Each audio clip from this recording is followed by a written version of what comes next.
Sa kasalukuyan, dinala ni Gaara sina Sakura at Naruto kay Fort Hokage para mailipat yung Yin Kurama kay Naruto para mailigtas siya. Habang binibiyahe sila, sinubukan ni Sakura gamutin si Naruto. Nawala yung Nine-Tails chakra cloak niya at nadiskubre ni Sakura na hindi na kaya ng medical jutsu niya baliktarin yung epekto ng pagkakabunot ng Yang Kurama. Kaya wala na siyang choice kundi hiwain yung dibdib ni Naruto at manual na pinump yung puso niya. Samantala, si Karen naman sobrang taranta at humabol kay Sasuke para gamutin siya. Pero hinarang siya ni Toby gamit yung mini version ng Hashirame's Sage Art Wood released through several thousand hands.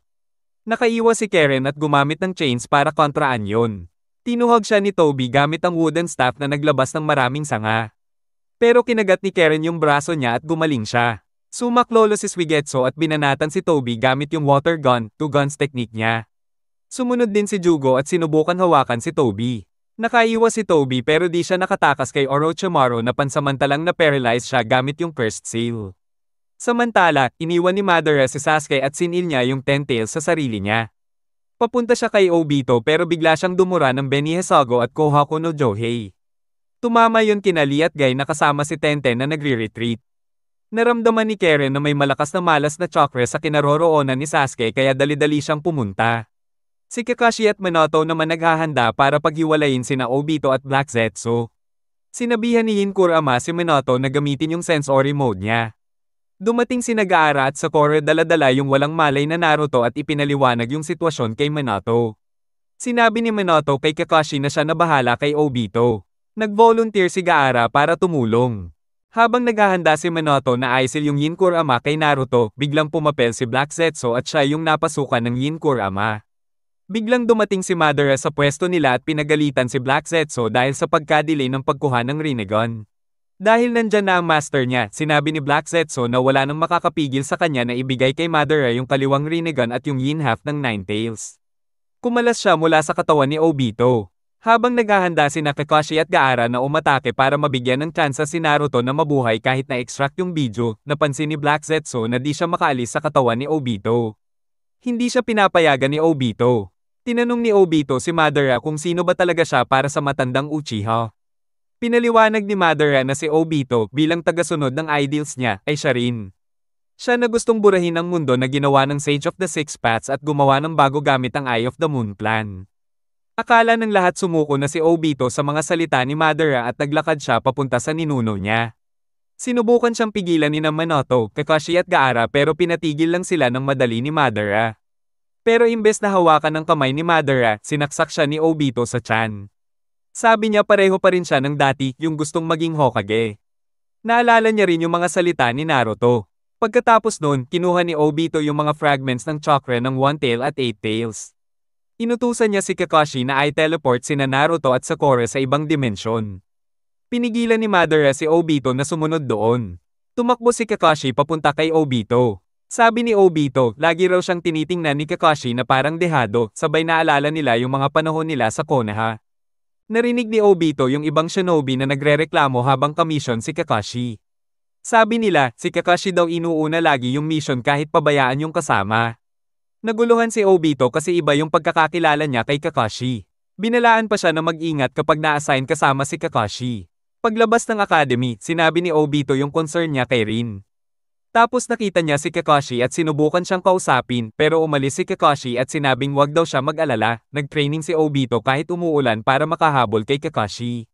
At si Rin nag-cheer sa kanya. Samantala, kinausap ni Hiruzen si Minato at sinabing turuan si Kakashi ng konting puso. Pagkatapos nun, pinagalitan ni Rin si Obito kasi late siya sa graduation niya. Pinilit siya ni Rin pumasok para kunwari ulitin yung ceremony. Binigyan siya ng certificate at sinabi na pareho sila ng team. Nang nagtipon ng Team Minato for the first time, ginawa nila yung bell test. Pumasa naman sila. Sabi ni Minato, mag-uumpisa sila sa mga simpleng odd job missions. Natapos ni Obito yung mga mission kasi tinutulungan siya ng mga matandang kaibigan niya sa Konoha. Natuwa si Minato kasi mabait si Obito sa iba. Dahil natapos na nila lahat ng D-rank missions, binigyan sila ng C-rank mission, escort sa mga foreign shinobi na may dalang sulat. Habang nasa mission, napansin ni Minato na napapalibutan sila. Inutusan niya si Rin at Kakashi na mauna habang sila ni Obito ang bahala sa kalaban.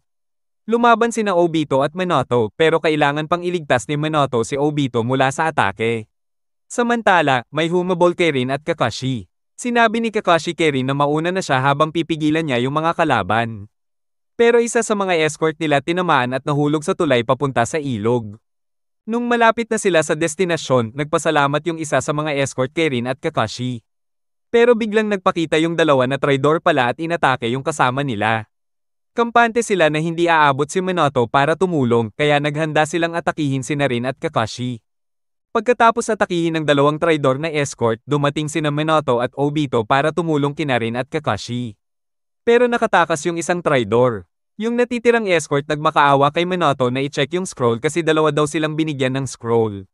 Nalaman nila na peke yung scroll nila at yung nahulog sa ilog yung may totoong scroll. Agad umalis si Obito para iligtas yung escort. Sumunod din sina Kakashi at Rin kahit medyo ayaw. Naabutan nila yung escort na inaatake ng kalaban. Sakto dumating sina Obito at Kakashi at nailigtas siya. Pero sa kalituhan, nakakuha ng kalaban yung scroll at tumakbo sila. Sinabi ni Kakashi na tatapusin niya yung mission kasi yon ang nindo niya. Hinabol niya yung grupo at inatake. Nag-send ng signal si Obito kay Minato para sabihin yung ginawa ni Kakashi. Dumating si Minato sakto sa oras at nilampaso yung buong kalaban. Nakabalik ang team Minato at naibalik yung scroll.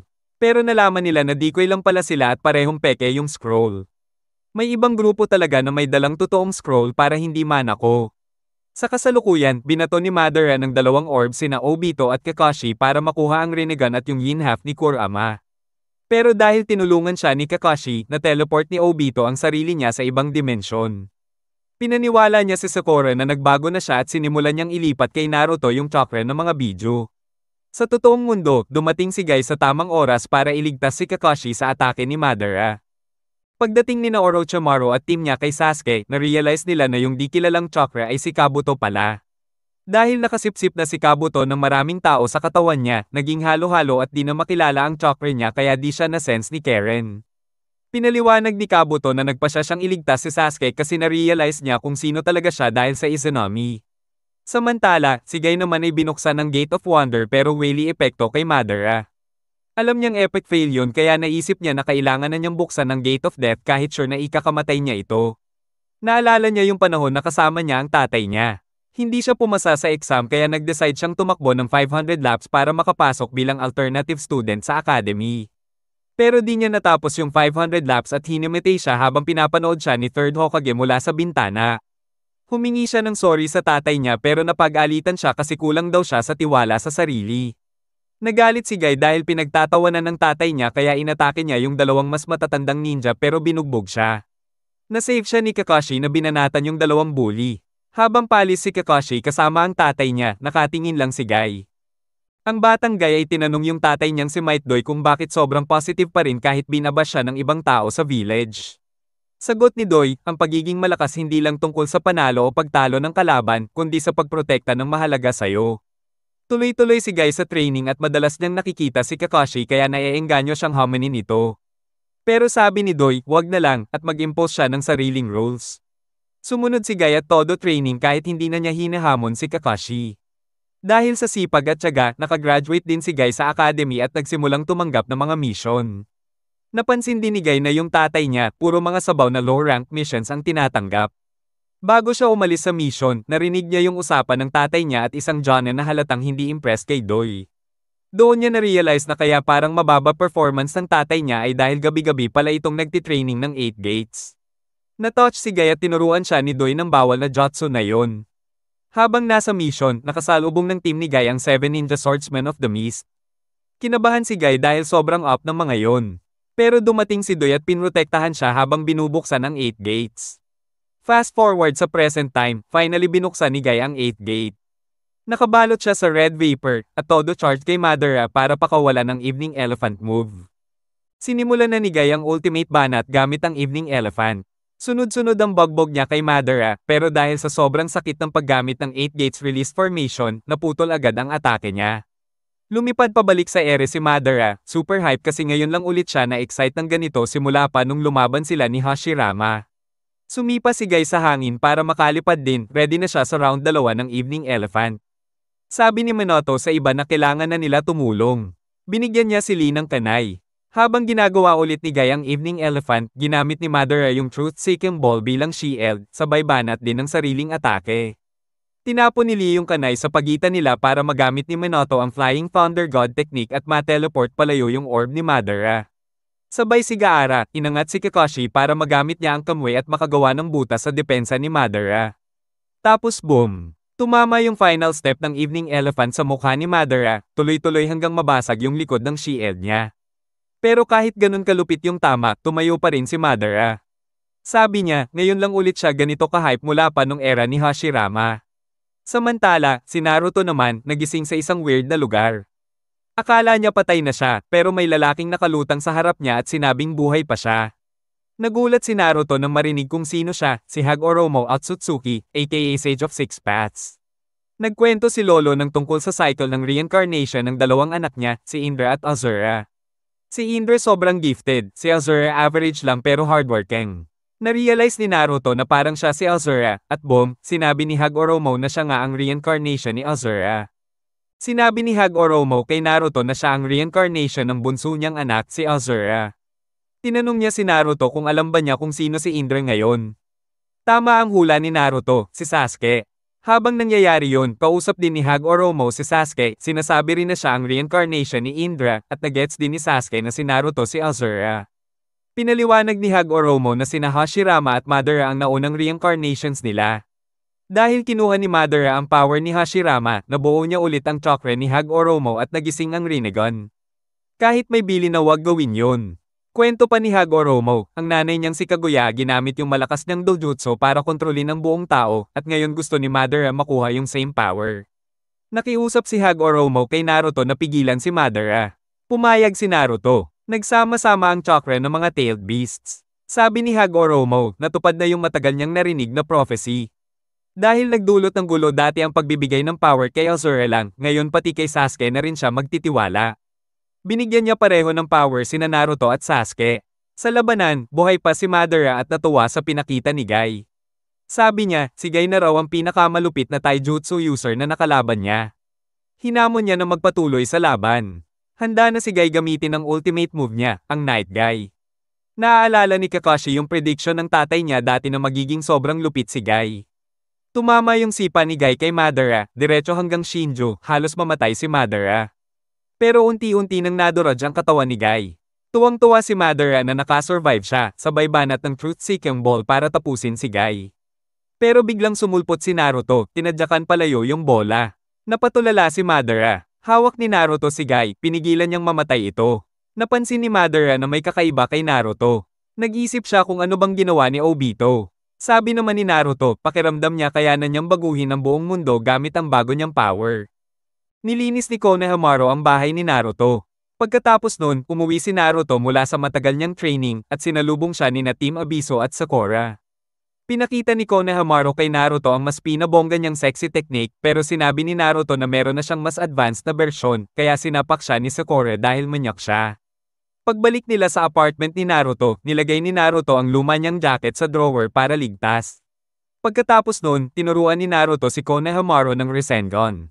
Si Konohamaru, iniisip na parang advanced sexy technique ang tinuturo sa kanya. Pinahanga siya ni Naruto sa pagpapakita ng Rasengan sa harap niya at binigyan siya ng water balloon para pagpraktisan ng chakra rotation. Habang nangyayari ito, kanidnap si Gaara ng Akatsuki kaya umalis si Naruto para tumulong. Samantala, si Konohamaru naman, hindi gets kung paano paikutin ang chakra sa lobo, kaya lumapit siya kina Kiba, Choji, at Hinata para magpaturo pero bigo siya. Para daw mas mabilis matutunan ang Rasengan. Naisip ng Team Abiso na pinitpitin pa ang sexiness ng sexy technique kaya lumapit sila kay Abiso para humingi ng tulong. Kumuha sila ng ilang magazine mula sa sensei nila at umalis. Sa huli, ginamit ni Konohamaru ang transformation technique para mag-transform bilang babae na naghuhula hoop at sa dami ng practice, naputok niya ang water balloon gamit ang chakra. Pinakita niya ito kay Naruto na binigyan siya ng rubber ball para naman pagpraktisan ng power.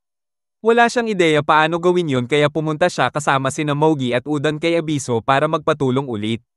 Sa park, kasama si Iruka, nag-transform silang tatlo bilang sexy na mga babae at tinanong kung sino ang pinaka-nakakaakit kay Abiso. Nagbigay ng payo si Abiso kay Konohamaru na nag-inspire sa kanya. Ginamit niya ulit ang sexy technique para mag-transform bilang babae na tinatago muna ang boobs tapos biglang ipinakita, dahilan para lumipad si Abiso na may nosebleed. Matapos yon, nagpatuloy sa training si Konohamaru, determinado na matutunan ang technique.